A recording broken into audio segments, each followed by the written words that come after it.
This is the second sermon Ce sermon est le deuxième dans une série que j'ai commencée sur les 7 églises de l'Apocalypse dans Apocalypse 2 et 3. Comme j'ai mentionné pour l'église d'Éphèse, lorsqu'on étudie ces églises, il y a 3 façons que nous pouvons regarder les choses. D'abord, il y a un message prophétique que ces églises représentent différentes ères de l'église à travers l'histoire. Elle représente également différentes attitudes qui existent à n'importe quel moment de l'histoire dans l'Église. Et elle représente également, la troisième chose, les vraies conditions de ceux qui ont vécu en Asie mineure à l'époque où Jean a écrit ces lettres. Ce que je voudrais vous faire voir, c'est de vous faire voir ce que nous savons concernant ces congrégations de l'Église à l'époque. Il y a un message important pour nous dans l'Église aujourd'hui, un message qui s'adresse à l'Église et pas au monde. Et chacun de ces messages est important pour nous aujourd'hui. Et c'est pour ça qu'il est dit que toutes les églises devaient lire ce qui avait été écrit aux autres églises. Aujourd'hui, nous allons parler de l'église de Smyrne. J'ai une carte qui peut vous montrer où se trouvent les églises. Je n'ai pas pu obtenir cette carte, mais c'est une carte là où se trouvaient toutes ces villes. Vous pouvez étudier ce qui avait été dit aux Éphésiens et comprendre avec ce qui était important dans cette ville.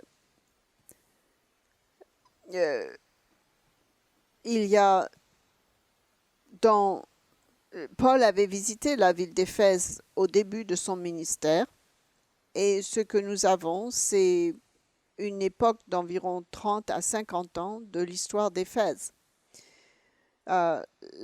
L'église suivante, c'était Smyrne. Et vous savez, la dernière fois, nous avons parlé dans Actes des lettres qui avaient été écrites à Timothée et que Timothée était à Éphèse lorsque Paul a écrit 1 Timothée.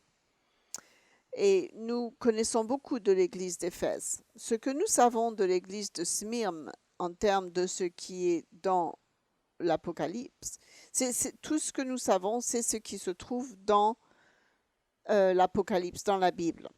Mais c'est une leçon très importante pour nous. Laissez-moi vous donner un petit aperçu. Dans Apocalypse 2, Smyrne était très renommée dans le monde moderne parce que c'était une ville très belle. Tout comme Éphèse, c'était une ville il y avait un port, une ville portière. Et c'était une ville assez riche. C'était pas aussi grand. Smyrne était une ville plus petite qu'Éphèse, mais elle était considérée comme une très belle ville entourée par des collines. Mais elle était connue pour la beauté de la ville elle-même. Il y avait des routes pavées. Toutes ces villes avaient des routes pavées en pierre à cause des Romains qui construisaient cela. Mais ils avaient de très beaux styles de bâtiments romains. Il y avait beaucoup de belles maisons à Smyrne et c'était connu pour sa culture, pour sa musique, pour son théâtre, pour ses sculptures. Et voici donc une ville qui est connue comme étant un très bon exemple de culture romaine. C'est une ville riche qui était ce qu'aimaient les Romains et c'est une ville qui a une liberté de religion. Vous pouvez adorer n'importe quel dieu ou déesse que vous voulez. Et il y avait un endroit où il y avait de la musique et du théâtre. C'était un centre culturel. Jean écrit cette lettre environ entre 90-95 après Jésus-Christ. Et cette ville avait déjà existé depuis longtemps. Certains disent que les débuts de la ville de Smyrne remontent à près de 1000 ans avant Jésus-Christ. C'était environ, c'était une ville, elle a été une ville 4 fois plus longtemps que les États-Unis ont été un pays. Ils étaient fiers de leur histoire, de qui ils étaient. Il y a quelque chose d'important concernant Smyrne, si nous allons comprendre ce qui est arrivé à ces gens, c'est que 300 ans plus tôt, pardon, 300 ans avant Christ, euh, ils ont réalisé que Rome allait devenir un empire. Et ils construisirent un temple dévoué à Rome. Et ils, ils ont vu cela venir, donc ils ont anticipé. Ils étaient confédérés en quelque sorte, ils sont devenus des États plus ou moins libres, mais sous la juridiction de Rome, ils ont pu devenir plus ou moins un État indépendant et se sont alignés avec Rome longtemps avant euh, Julius César, euh, Jules César. Si vous remontez aux jours les plus anciens de l'Empire romain, Jules César fut remplacé par Augustus. Euh, Au début de son empire, de son règne, il y avait une comète qui est passée, qui était visible dans le ciel. Il n'avait pas les lumières que nous avons maintenant. Lorsque les gens regardaient dans les cieux, ils pouvaient voir des choses que nous ne pouvons pas voir parce il y avait tellement de lumière à l'époque. Il y avait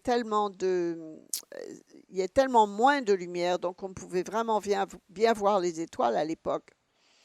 Et récemment, il y a eu une série de météorites qui sont passées dans le ciel.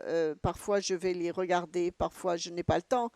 Mais parfois, on ne voit pas grand-chose parce qu'il y a trop de lumière dans le monde moderne autour de nous. Il est difficile de voir ce qui se passe dans le ciel. Ce n'est pas comme avant. Euh, L'un de mes petits-fils a dit, regarde, grand-pa, c'est comme si on était dans un trou qui se ferme parce qu'il y a des nuages qui sont venus obscurcir toutes les étoiles alors que nous étions en train de les regarder. Ma petite fille de 13 ans en a vu une, ça a été très rapidement, c'est tout ce qu'on a vu. Ça n'était que des nuages, on ne pouvait pas voir grand-chose. Mais à cette époque-là, ils ont tous vu la comète de Halley. Et ils, c'était, les gens croyaient que c'était un être de nature divine, plus ou moins.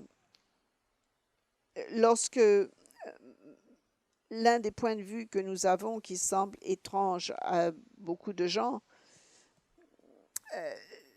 c'est que nous devons nous transporter dans les croyances de l'époque.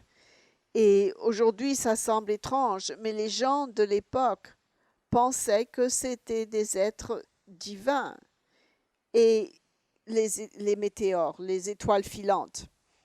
Et ils raisonnaient que c'était parce que c'était Jules César la comète de Halley était Jules César. À l'époque, c'est comme ça qu'ils pensaient.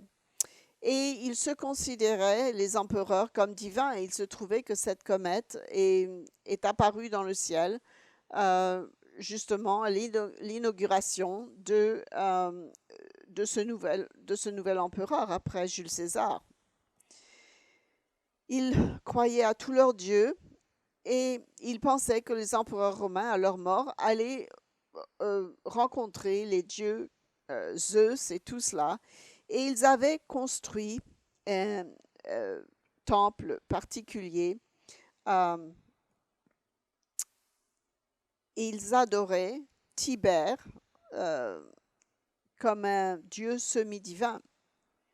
Cela fallait partie de leur système dans lequel vivaient les gens de Smyrne. Si vous allez dans certaines parties du monde romain, et tout ce que les gens se soucient maintenant, c'est de l'argent.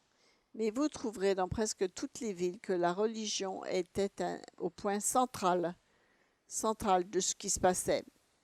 Souvenez-vous, il y avait des manifestations à Éphèse à cause du temple de Diane qui leur faisait beaucoup d'argent. La religion était au cœur même de leur vie, au centre de leur vie, toutes leurs croyances. Et la ville de Smyrne également était au centre de tout cela. L'une des choses que les chrétiens au tout début ont été accusés, c'était la croyance que Jésus-Christ était semi-divin et qu'il pouvait prendre la place d'un empereur. Les Romains n'ont pas pu accepter ça. Il était appelé roi, vous voulez dire comme Néron. Il pensait que le Christ voulait remplacer un empereur romain, un semi-dieu. C'est pas ce que le Christ voulait dire, bien entendu. Mais si, quand il disait au Christ, tu dis que tu es roi, il parlait de leur croyance que le Christ était, si les gens disaient que le Christ était semi-divin et qu'il était un roi, il allait remplacer leur empereur. Voici ce que l'Église est dans cette ville de Smyrne, au verset 8 de Apocalypse 2.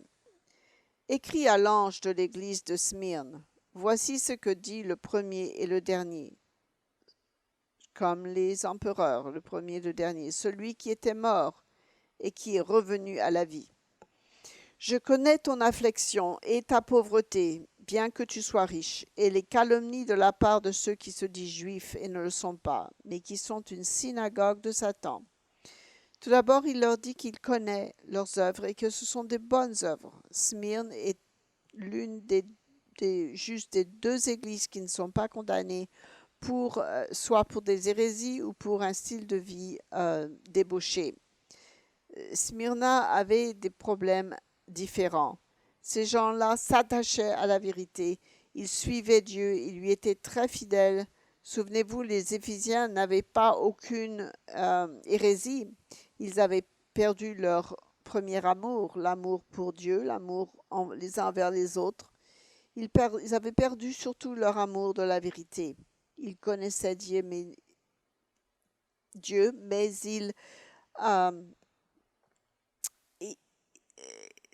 ils avaient reçu ce message très important de Paul qu'ils avaient des problèmes au niveau de l'amour les uns pour les autres et l'amour pour Dieu.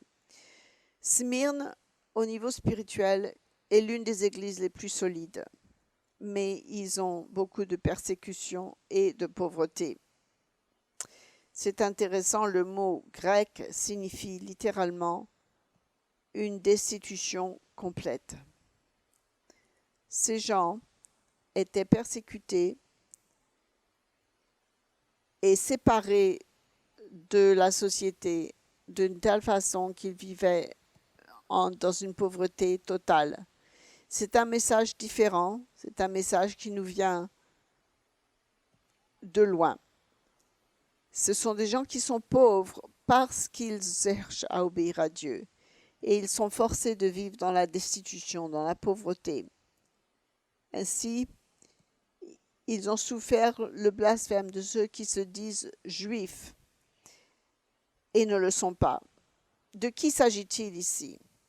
Ceux qui sont juifs et ne le sont pas. La seule indication que nous avons concernant cela, qui pourrait répondre à cette question, il y a toutes sortes de spéculations.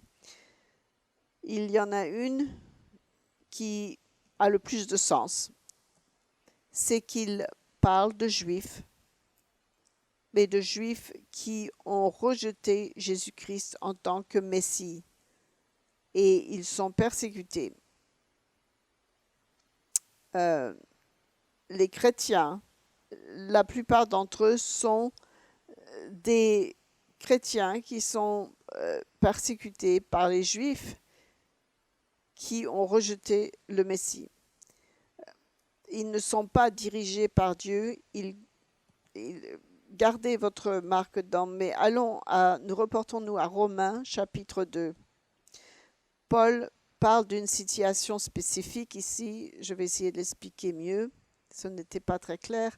Dans Romains 2, l'un des problèmes qu'il devait traiter était que les Juifs dans l'Église à Rome exigeaient que les gentils se fassent circoncis.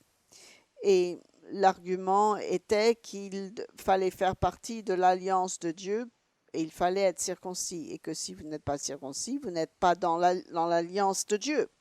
Et c'est pourquoi, plus tard, les Romains en parlaient. Paul leur dit, non, vous êtes circoncis du cœur.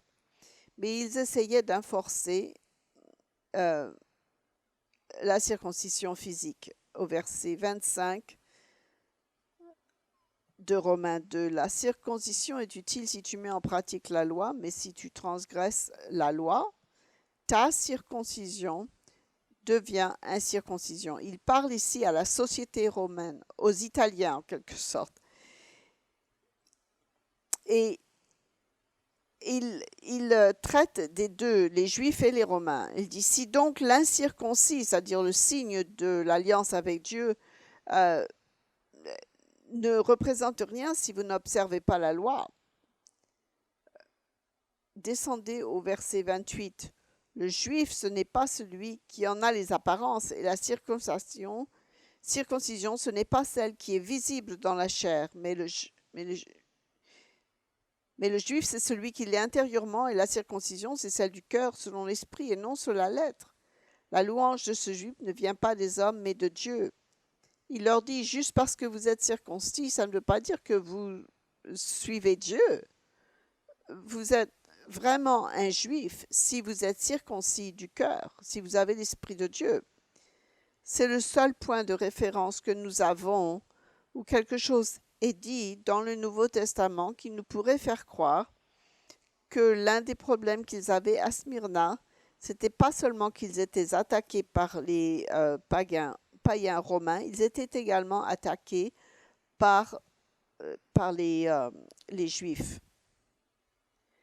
Pour dire, vous n'êtes pas de Juifs, vous avez des gentils parmi vous, et vous n'êtes pas tous circoncis. Par conséquent, vous n'êtes pas des Juifs. Et les gens de Smyrne étaient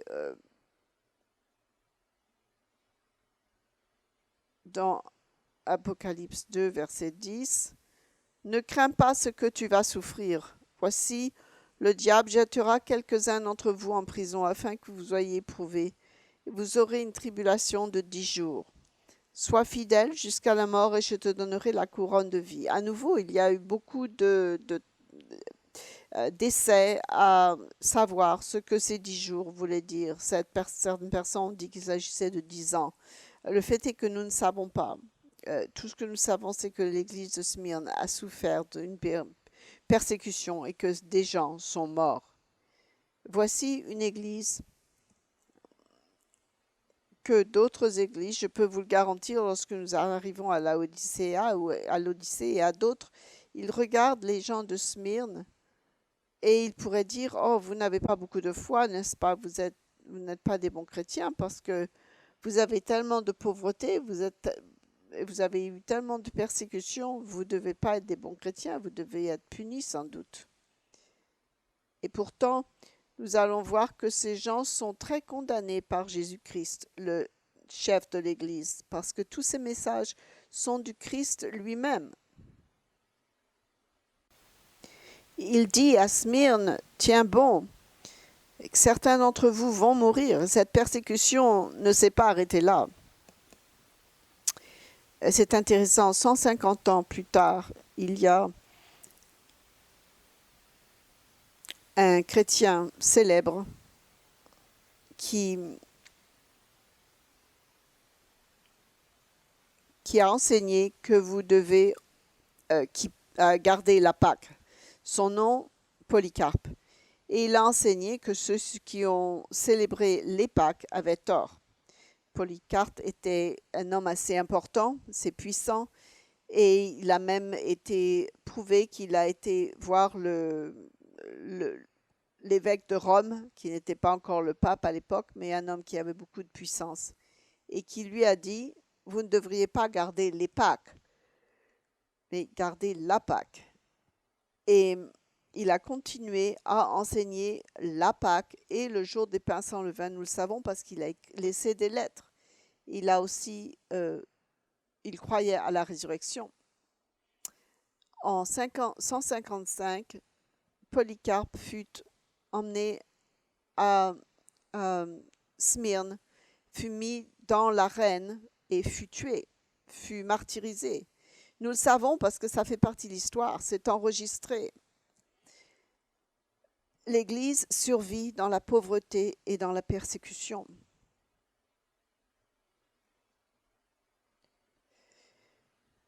Il dit, je vais vous donner la couronne de vie. Vous vivez en pauvreté, mais vous êtes spirituellement riche. Et c'est pour ça qu'il dit au verset 11, celui qui a des oreilles entende ce que l'Esprit dit aux églises, celui qui vaincra n'aura pas à souffrir la seconde mort. La promesse aux gens de Smyrne était, vous aurez la vie éternelle. Ce n'était pas une promesse que la persécution allait s'arrêter. Ce n'était pas ça leur promesse. Leur pauvreté n'allait pas s'arrêter. Il y a quelque chose de très important dans ce message. Aux églises de Dieu, il y a des moments où la pauvreté et la persécution peut être comme ça pour le reste de votre vie. La pauvreté et la persécution peut ne pas se terminer dans votre vie. On se dit souvent, si je vais vraiment suivre Dieu, je serai béni et je ne serai jamais persécuté. Dieu nous donne des bénédictions physiques parfois, bien souvent. Et pour la plupart d'entre nous qui sommes ici, quelle est la plus grosse persécution auquel vous n'avez jamais fait face? Perdre votre travail pour le sabbat peut-être? Avoir perdu certains membres de votre famille qui ne pouvaient pas supporter votre religion? Mais vous n'avez jamais eu l'occasion de voir vos enfants être crucifiés. Vous n'avez jamais été dans une arène au lion. Et souvenez-vous, il y a seulement une ou deux églises où Dieu dit, vous n'avez pas les problèmes spirituels des autres églises. Souvenez-vous ce que Jésus dit dans Matthieu chapitre 5. Ça fait partie du sermon sur la montagne. Dans Matthieu chapitre 5. Lorsque vous regardez tous ces messages, ça vous rend parfois un petit peu inconfortable. J'ai reçu des emails cette semaine qui m'ont dit « Oh, ce sermon sur Éphèse, je me suis senti corrigée. J'ai jamais pensé que ces messages s'adressaient vraiment à moi. Mais je me suis sentie vraiment corrigée par ce message de l'église d'Éphèse. » Cela fait partie du sermon sur la montagne dans Matthieu 5 au verset 10. Il est dit « Heureux ceux qui sont persécutés pour la justice, car le royaume des cieux est à eux. » Le Christ leur dit « Bénis sont ces gens, heureux sont ceux qui sont persécutés pour la justice, parce qu'ils font ce qui est bien et ils vivent de la bonne façon, ils ont une bonne relation avec Dieu et les gens autour d'eux les haïssent. Heureux serez-vous lorsqu'on vous outragera, lorsqu'on vous persécutera et qu'on dira faussement de vous toutes sortes de mal à cause de moi. Réjouissez-vous et soyez dans l'allégresse, parce que votre récompense sera grande dans les cieux, car c'est ainsi qu'on a persécuté les prophètes qui ont été avant vous. » En d'autres termes, le Christ a dit à ses disciples, ceux qui le suivaient, « Attendez-vous à la persécution. Vous et moi n'avons jamais vécu dans un véritable monde de persécution. » Contrairement à beaucoup des chrétiens dans l'histoire. En 64, lorsque Néron les a brûlés sur des poteaux pour qu'il ait de la lumière pour ses partis, nous n'avons jamais été nourris aux animaux dans l'arène. À Smyrne, ces gens ont vraiment souffert. Et non seulement ont-ils souffert à cause de ce qu'ils croyaient, mais parce qu'ils ont été faussement accusés. Et je voudrais parler de ça pendant un moment, parce que vous et moi vivons dans une société qui a changé depuis longtemps, mais nous commençons vraiment à voir les répercussions de cela. J'ai donné un sermon ou deux et j'ai parlé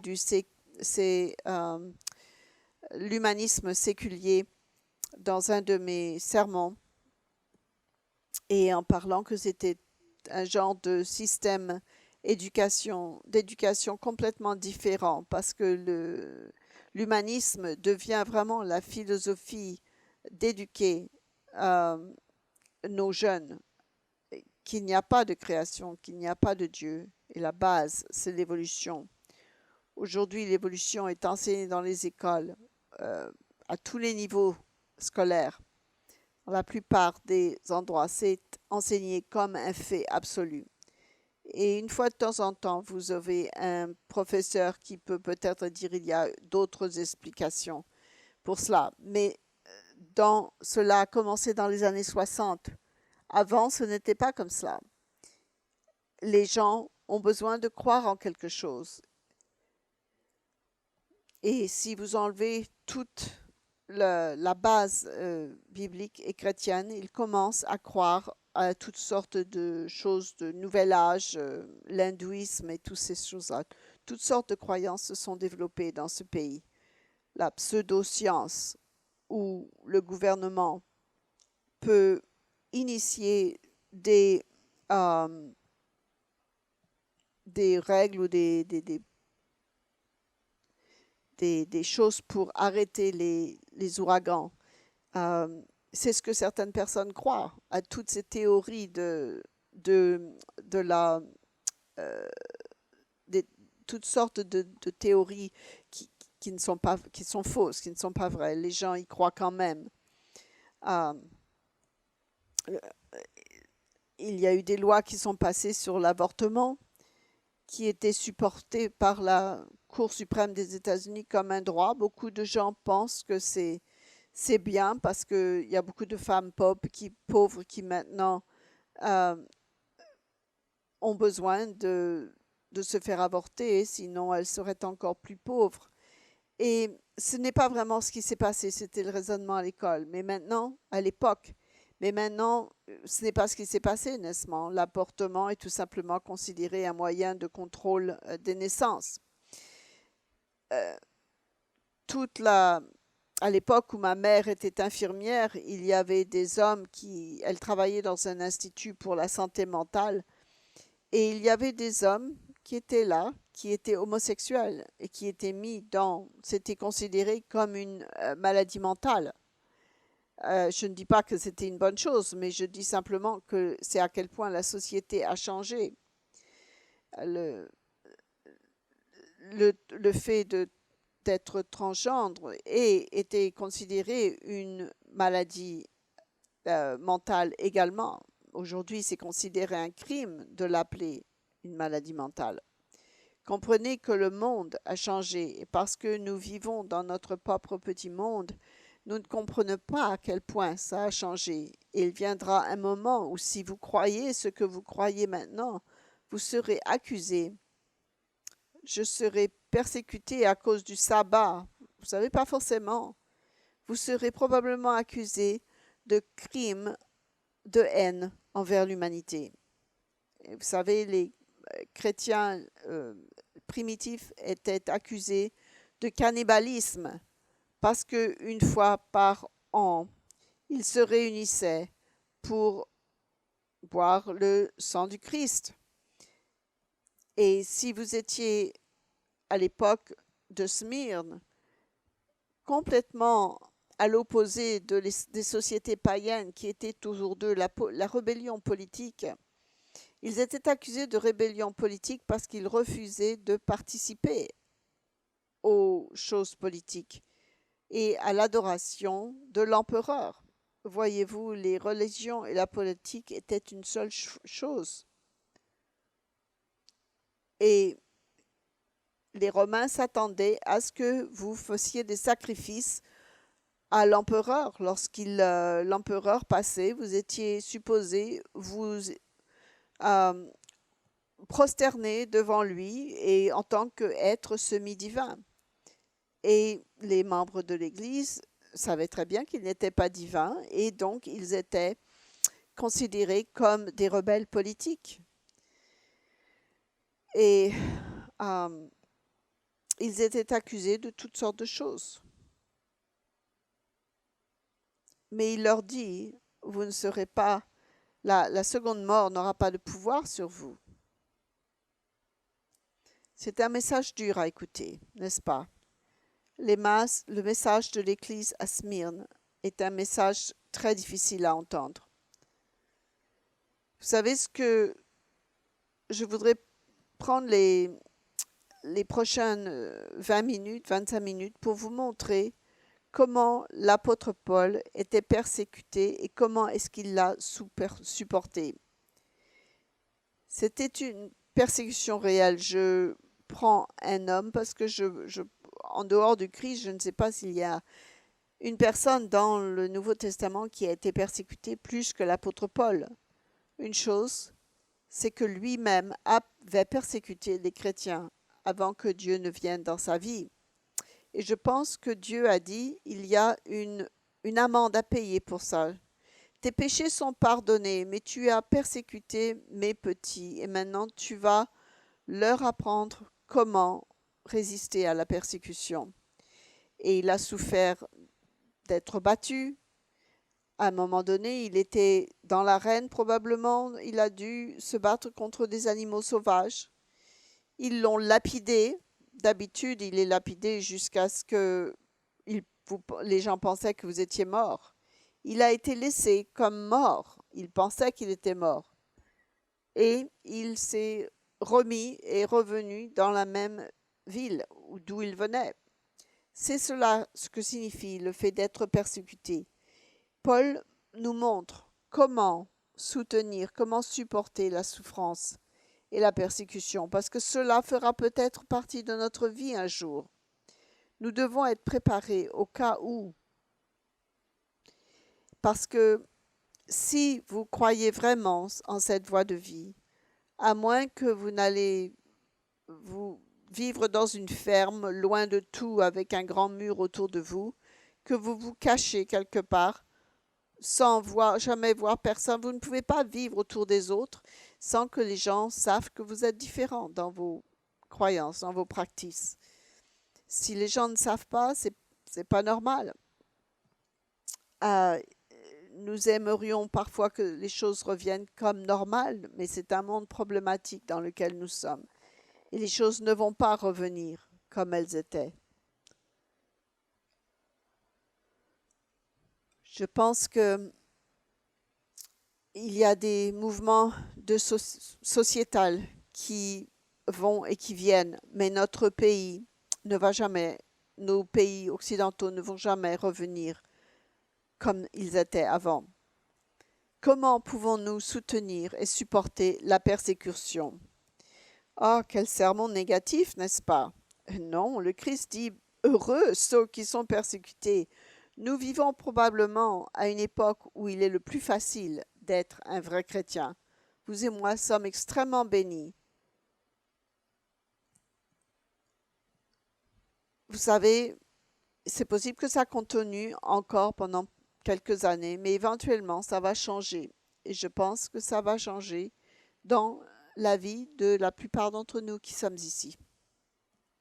Parce que nous sommes dans un monde qui évolue, qui change. Dans Acte 9, verset 20.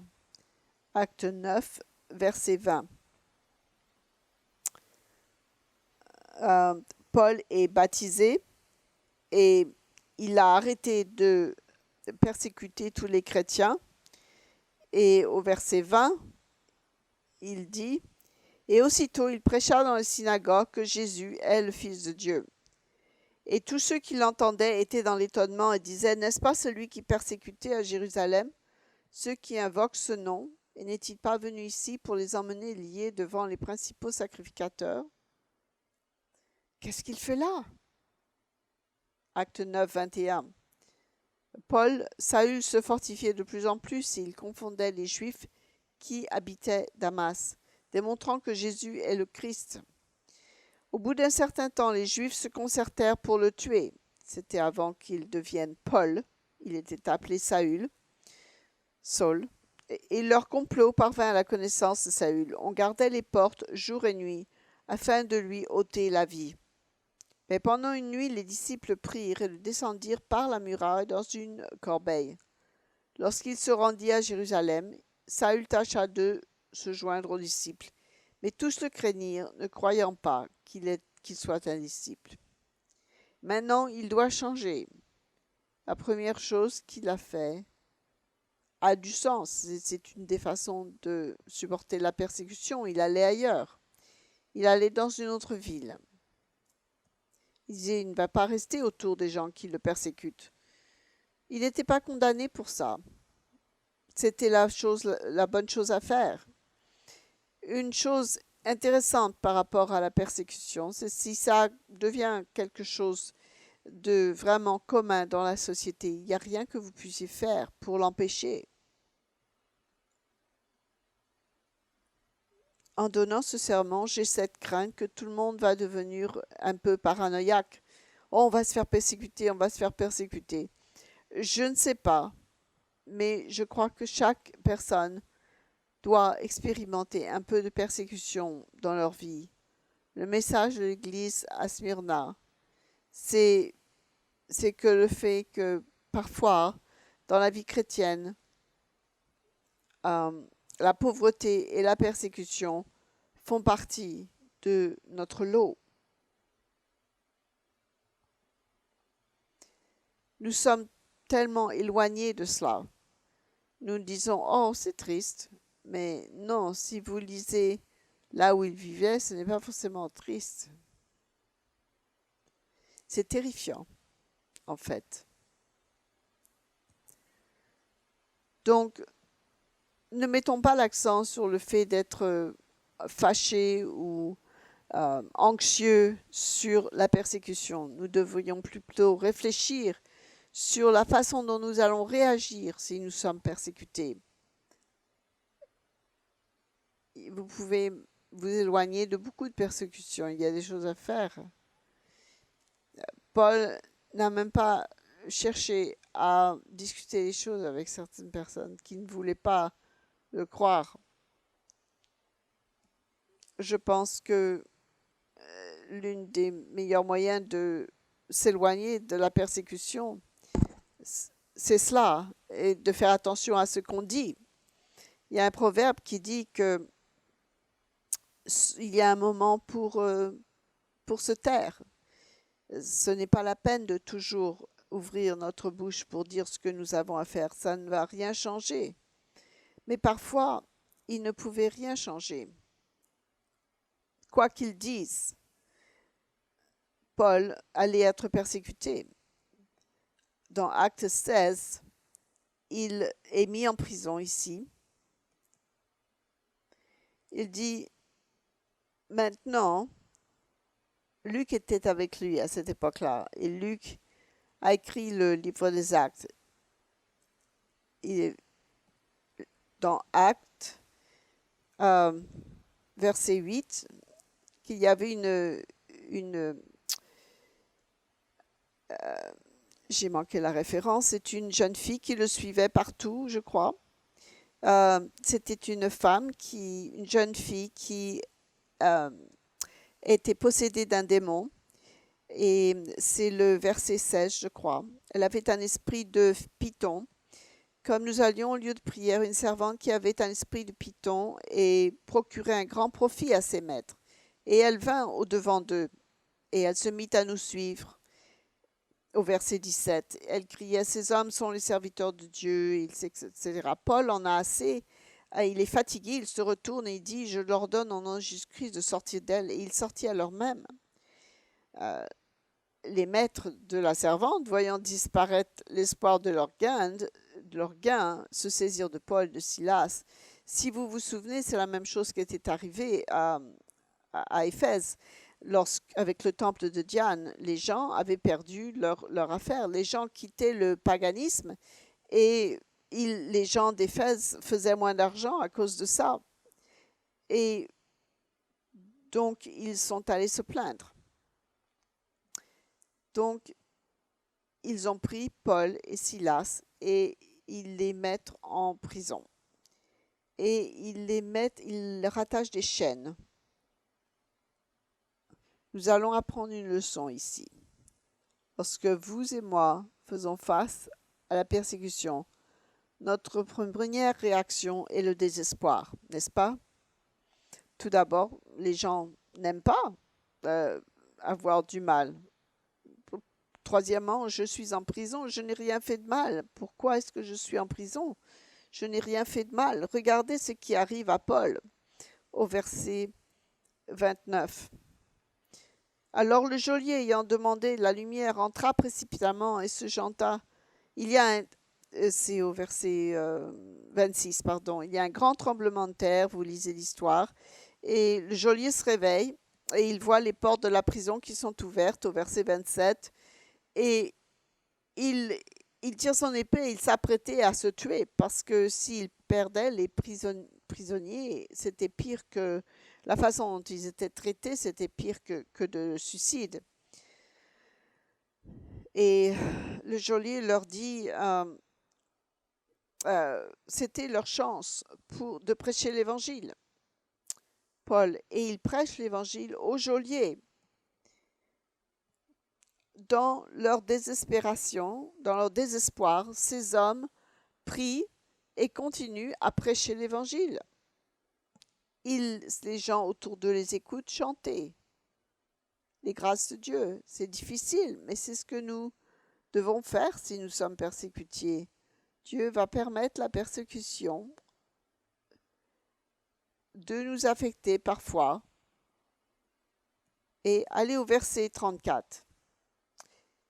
Les ayant conduits dans son logement, il servit à manger, il se réjouit avec toute sa famille de ce qu'il avait cru en Dieu. Au verset 33, il dit qu'il fut baptisé. Il les prit avec lui à cette même heure de la nuit, lava leurs plaies, aussitôt il fut baptisé, lui et tous les siens. Toute la famille se fit baptiser en une seule nuit. Cela nous dit quelque chose ici. Que nous devons trouver les bénédictions qui se trouvent dans la persécution. Et parfois, souvent, c'est parce qu'il y a quelque chose que Dieu veut qu'on fasse. Nous avons certaines informations concernant Polycarpe et le martyre qu'il a subi à Smyrne. Ce qui est intéressant, c'est que il est un homme âgé qui a gagné maintenant le respect des soldats romains. Pour les soldats romains, les gens âgés étaient spéciaux. Ils les traitaient mieux et ils le respectaient à cause de son âge. Il a fait l'œuvre de Dieu et si l'histoire concernant Polycarpe est vraie, il s'est probablement tenu dans l'arène avec 30 000 personnes présentes pour leur parler du Messie, d'un seul Dieu, qu'ils avaient besoin d'abandonner leurs idoles et d'adorer le vrai Dieu. Et ils l'ont tué pour cette raison. Mais il a dû faire ça devant une audience de 30 000 personnes. C'était la taille de l'arène de Smyrne à l'époque. Vous savez, je reçois des emails de gens qui n'aiment pas ce que je dis dans le programme de télévision. Mais personne n'essaye de me tuer. Ce n'est pas une vraie persécution. Paul et Polycarpe se sont tenus devant leur audience, sachant ce que ça allait leur coûter.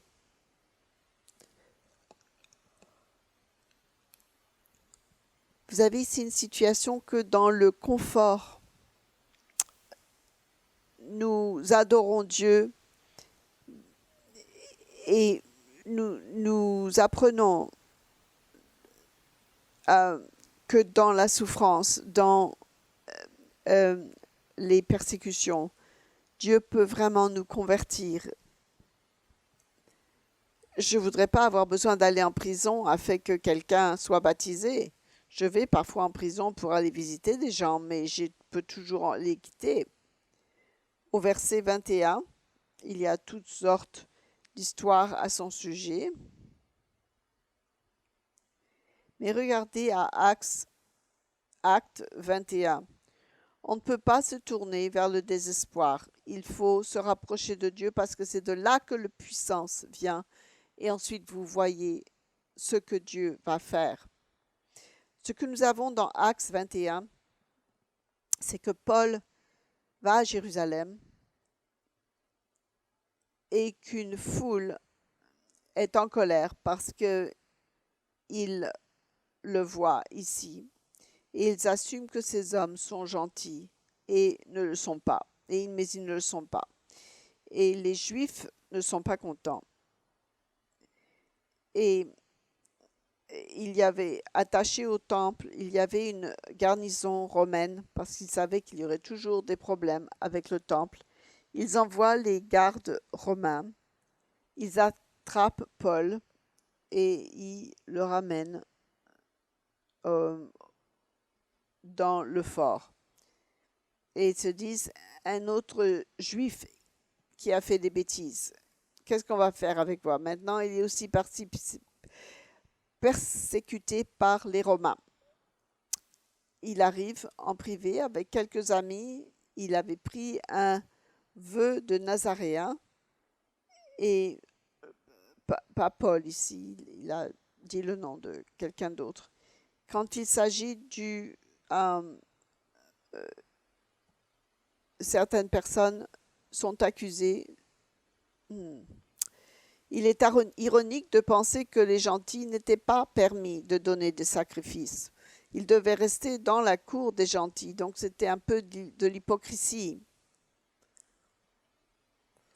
Je suis ici en tant que juif pour sacrifier, mais non, ils ne pouvaient pas y rentrer. Pourquoi? Parce que vous avez besoin, parce que vous enseignez aux juifs, aux païens qu'ils ne sacrifient pas. Autrement dit, les juifs refusaient de laisser les païens entrer dans le temple pour sacrifier et ensuite ils les accusaient de ne pas être des bons chrétiens parce qu'ils ne sacrifiaient pas. Donc c'était un peu hypocrite, n'est-ce pas? Au verset 18, non, je ne veux pas lire tout ça, c'est un peu trop long. Je vais aller directement au verset 26 et 27. Il parle de cela et il dit, alors il va jusqu'au verset 30, pardon, acte 21, verset 30. Toute la vie fut en émoi et le peuple accourut de toutes parts. Ils se saisirent de Paul et le traînèrent hors du temple, dont les portes furent aussitôt fermées. Il a pris des soldats et des centeniers et les courut vers eux, et il ne sait pas exactement ce que cela signifie. Voyant le tribun et les soldats, ils cessèrent de frapper Paul. Paul dit, laisse-moi leur parler. Et le centenier dit, ok. Il leur parle et il leur dit sa défense. Et ils écoutent. Et à la fin du verset chapitre 22, il leur dit que Dieu l'envoyait pour prêcher aux gentils. Jusqu'à présent, il leur avait dit que le Christ était Dieu, et ensuite les Romains l'emmènent et ils décident ce qu'ils allaient faire avec lui à cause de ce qu'il a dit. Et il leur dit, vous ne pouvez pas me battre, je suis un citoyen romain. Ce que nous ouvrons ici, c'est à quel point Paul était intelligent quand il s'agissait et sage, et le calme qu'il a dans sa façon de gérer la persécution. La foule le tire, si une foule m'accusait et me tirait quelque part, la dernière chose que je leur dirais, c'est laissez-moi vous parler. C'est probablement la dernière chose que je leur ai dit, que je leur dirais. Mais les Romains ont eu besoin de le sauver à nouveau. Et ils commencent à le battre. Il dit, vous ne pouvez pas me battre, je suis un citoyen romain. Alors maintenant, ils sont un peu nerveux parce qu'ils n'ont pas le droit de battre un citoyen romain. Il faut toujours qu'il y ait un processus légal pour accuser ou faire du mal à un Romain. Et maintenant, vous voyez que cette persécution, à travers cette persécution, Paul reste très calme. Il dit toujours la vérité, mais il la supporte et il le fait d'une certaine façon qui permet d'expliquer exactement ce qui se passe. Et ça, c'est à cause de Dieu et c'est à ça que nous devons faire confiance. Dieu nous donnera les paroles, la connaissance, la sagesse, parce que nous ne nous souvenons pas toujours ce que nous devrions dire. On se souvient des versets que nous devons prier. Toute persécution, toute confrontation, nous devrions prier pour que Dieu nous donne la sagesse de passer à travers cela de la bonne façon. Alors Paul dit, il est un citoyen romain et à cause de cela, il peut se sauver. Donc il s'est retrouvé dans des situations, nous allons voir une situation dans laquelle Paul utilise le système de cours romain pour se sauver lui-même. Voici donc maintenant un voyage intéressant que Paul fait. Il est pas un voyage, mais un cheminement intéressant. Paul va devant le Sanhédrin. Il doit leur parler devant le Sanhédrin et il devient plus fâché. Et il leur dit, je suis là simplement parce que je crois à la résurrection des morts. Bon, le problème, c'est que la moitié du Sanhédrin croyait à la résurrection, l'autre moitié n'y croyait pas. Le centenier ne sait pas quoi faire et il découvre que 40 Juifs se sont regroupés et ils attendent Paul pour lui servir d'embûche avec des légendes romaines. Et Paul, à nouveau, est sauvé.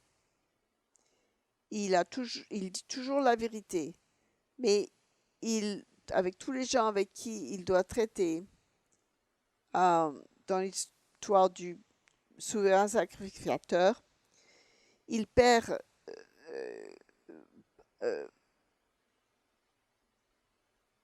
Paul dit quelque chose de pas trop bien au souverain sacrificateur, mais en fait, les gens lui disent, oh, c'était pas possible de dire ça à un souverain sacrificateur, c'est contre la loi. Et Paul lui dit, je ne savais pas que c'était un souverain sacrificateur, sinon je ne l'aurais pas dit. Et Paul s'excuse pour avoir dit cela au souverain sacrificateur parce qu'il ne savait pas qu'il était sacrificateur. Et il s'excuse tout simplement. Il est très calme et il est guidé par Dieu pour faire son travail. Et nous sommes les outils souvent que Dieu veut utiliser pour accomplir ce qu'il veut que nous accomplissions. Je préfère être un marteau qu'un clou, n'est-ce pas? J'ai pas envie qu'on me tape dessus comme le clou. Dans tout cela, Paul est renvoyé au gouverneur et devant le gouverneur, le tribun, je crois, il leur dit, je suis ici parce que je crois à la résurrection des morts. Et ils se disputent les uns avec les autres. Et avant cela, les Juifs, au chapitre 23, vous voyez, ils ont embauché un orateur professionnel. Venir devant la cour était un jour important et ils avaient, d'autres termes, avec des mots modernes, embauché un avocat très éloquent qui donne un discours et ils ont pensé que cet homme allait automatiquement juger Paul comme étant séditieux pour vaincre le gouvernement romain. Et Paul leur montre qu'il ne pouvait pas faire cela et l'explication prend trop longtemps. Mais Paul leur dit, Félix, c'est pour ça que je suis ici aujourd'hui. Je suis ici parce que je crois à la résurrection des morts.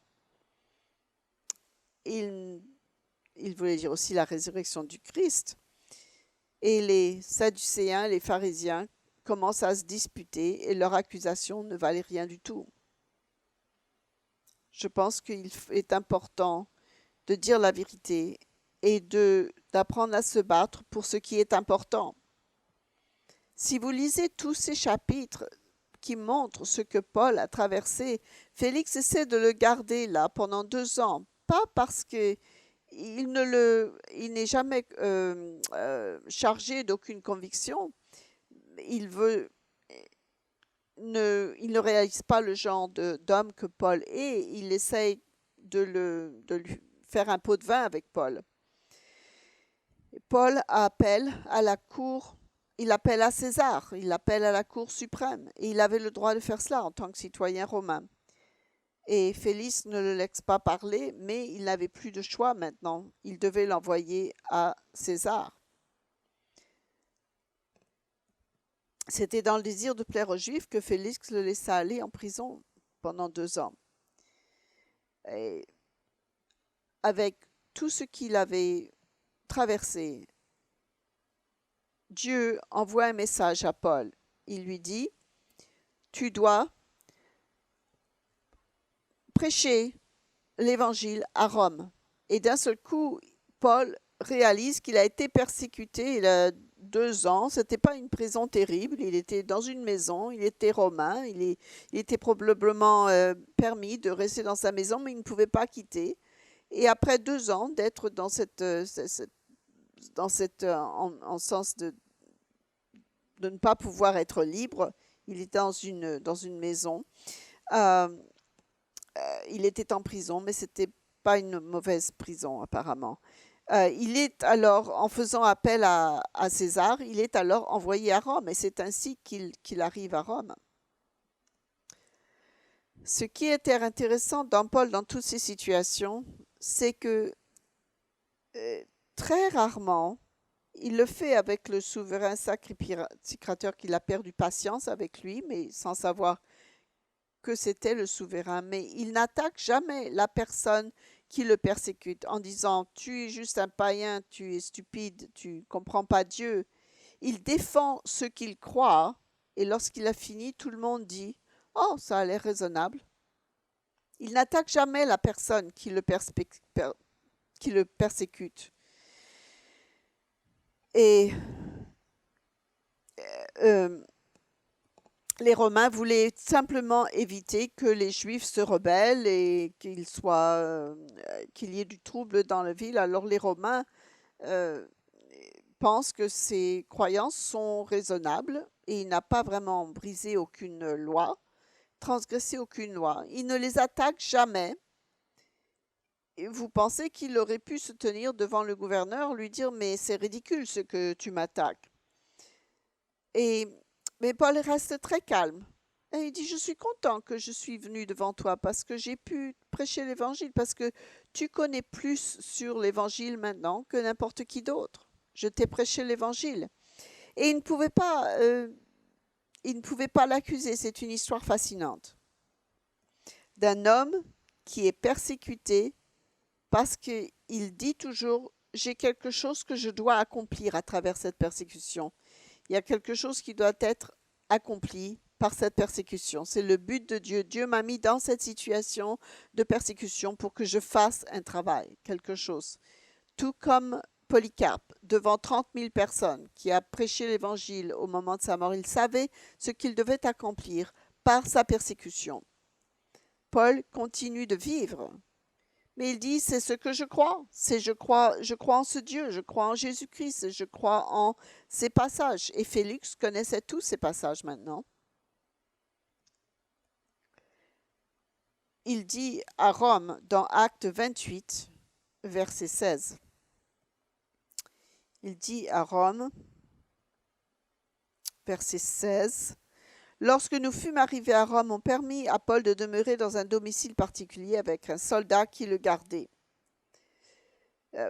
Tous les autres avaient besoin d'aller en prison, mais lui, il était dans une maison avec un garde, donc il était beaucoup mieux traité.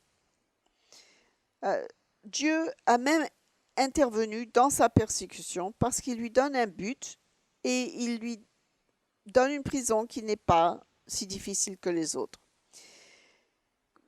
Le livre des Actes finit avec Paul qui est arrêté dans une maison, donc dans un domicile particulier, en prison, et il y reste 2-3 ans. Je crois qu'ils l'ont laissé vivre dans sa propre maison. Il a loué une maison.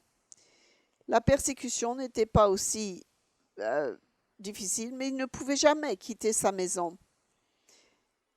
Et il a reçu tous ceux qui venaient vers lui pour prêcher l'Évangile et Jésus-Christ.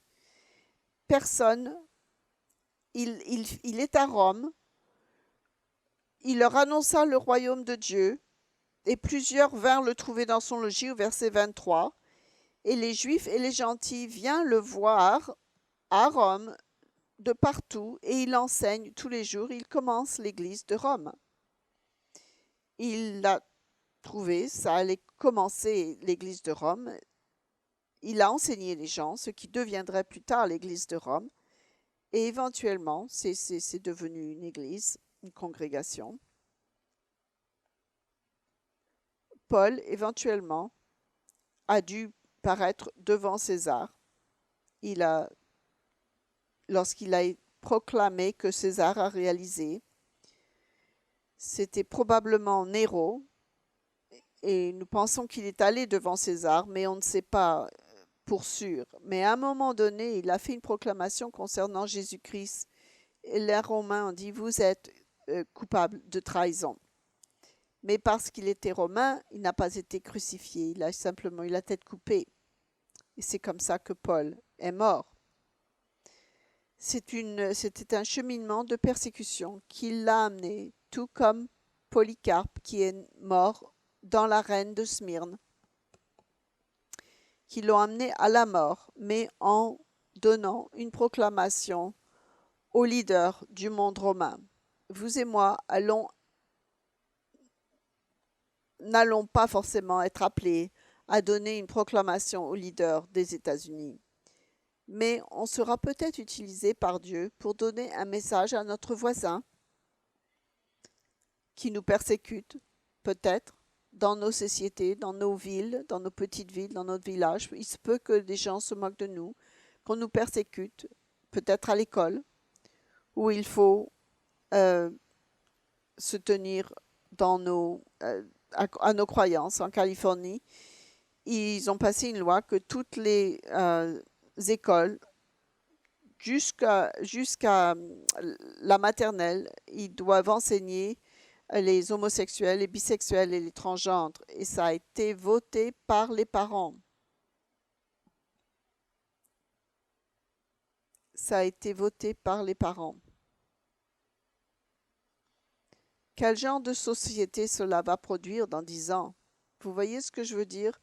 La persécution va venir parce que nous ne pourrons pas. Quel genre de société est produit lorsque l'héroïne est légale pour tout le monde, comme c'est dans Washington ou dans l'Oregon, je crois. Quel genre de société est produit par cela? Oh, ça fait longtemps que ça vient, ce n'est pas venu d'un seul coup, de rien. La société se détériorait depuis plusieurs années, et ça n'a jamais été le royaume de Dieu non plus. Ce n'était pas le royaume de Dieu non plus. C'est juste que la moralité continue de décliner, c'est tout. Il y a donc un moment où les chrétiens, pour qu'ils aient un impact, seront persécutés. Si vous ne voulez pas faire aucun impact, c'est autre chose, n'est-ce pas? Paul avait renté à Smyrne, à Éphèse, je crois, une école. Et c'était peut-être des petites églises de 100, 200 personnes, on ne le sait pas vraiment. Il n'y a pas d'autres enregistrements d'une église à Smyrne autre que cette église, ou que ce passage de l'Apocalypse, historiquement parlant. Elle est simplement mentionnée dans la ville, donc elle est probablement restée une petite église. C'est la leçon de Smyrne. Il y a des années, j'ai donné un sermon sur les leçons aux sept églises. Et lorsque je les ai revus, j'ai pensé que c'était le bon moment d'en parler à nouveau. Et il est dit particulièrement que toutes les églises devaient lire les messages à toutes les autres églises. Nous avons de la chance. Je ne sais pas pour combien de temps que nous n'avons pas encore été persécutés, mais la persécution viendra sur l'Église, éventuellement, à un moment donné. Smyrne est l'Église presque oubliée. Personne ne parle de Smyrne. Pourquoi? Quel message pour nous? C'était une bonne Église que Dieu ne donne aucune critique. Mais on semble que son existence n'a pas duré longtemps. Elle a été persécutée. Et c'est cela que nous signons lorsque nous devenons chrétiens. Nous acceptons. Il y a des passages qui sont là pour nous dire que quel que soit l'endroit où vous vivez, il y a Smyrne quelque part. Il y a des gens qui traversent des persécutions quelque part. Dans le monde en général et dans notre société, la persécution des chrétiens va arriver. Je ne sais pas si ça sera sérieux dans notre société, mais ça va arriver parce que nous serons coupables de crimes haineux, dans ce sens que ce qui est considéré des crimes de haine lorsqu'on n'accepte pas l'homosexualité ou autre chose. Cela affecte la façon dont nous serons perçus par le monde autour de nous. Mais comme Paul, nous pouvons chanter des cantiques et louer Dieu dans la persécution et ne pas attaquer ceux qui vous attaquent, mais simplement dites ce que vous croyez. Ne rentrez pas dans des arguments. Paul a perdu sa patience une fois avec le sacrificateur. Une seule fois. Et c'est le seul moment où il a perdu sa patience. Et il s'est excusé. Nous vivons encore dans une époque de paix et de prospérité. Je sais qu'avec Covid, il y a eu beaucoup de choses dans ce pays. C'est facile d'être découragé, mais vous savez, j'ai eu un bon petit déjeuner ce matin. Je suis venue ici dans une voiture avec l'air conditionné. Je peux adorer Dieu avec une soixantaine de personnes, de mes frères et sœurs, et une centaine d'autres en ligne. Je peux rentrer chez moi ce soir. Je suis libre et avoir un bon dîner dans une bonne maison ou ce soir, lorsque la température descend très basse et qu'il gèle, on sera au chaud dans notre maison et ma femme et moi, on va peut-être regarder un film. Et dans toute l'histoire de l'humanité, pouvez-vous penser à une vie mieux que ça? D'être libre. Et c'est la vie que nous avons. Mais lorsque vous vivez aujourd'hui, pensez